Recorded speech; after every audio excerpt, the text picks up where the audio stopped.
தயாரிப்பாளர் ஏவிஎம் அவர்கள் தன் மகனின் திருமணத்துடன் 21 ஜோடிகளுக்கு இலவச திருமணம் நடத்தி வைக்க முடிவு செய்தார். இத்திருமண விழாவுக்கு எம்ஜிஆர் அவர்களையும் அழைத்திருந்தார். திருமண விழாவிற்கு வந்த எம்ஜிஆர் அவர்கள் திடீரென்று தன் காரை எடுத்துக்கொண்டு கிளம்பிவிட்டார். பிறகு சிறிது நேரத்தில் திருமண மண்டபத்திற்கு எம்ஜிஆர் அவர்கள் திரும்பி வந்தார். ஏவிஎம் இலவச திருமணம் செய்து வைத்த 21 ஜோடிக்கும் எம்ஜிஆர் அவர்கள் தனித்தனியாக பட்டு சேலை, பட்டு வேட்டி, பட்டு சட்டை மற்றும் தங்க சங்கிலியை பரிசாக அளித்தார்.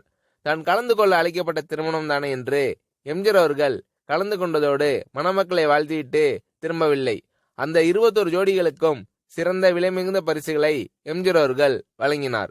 எம்ஜிஆர் அவர்கள் நடத்தி வைத்த திருமணம் அல்லது எம்ஜிஆர் அவர்கள் கலந்து கொண்ட திருமணம் என்றால் எம்ஜிஆர் அவர்களின் பரிசுகள் அந்த திருமண ஜோடிகளுக்கு நினைவில் நிற்கும் வகையில் வழங்கப்படும்.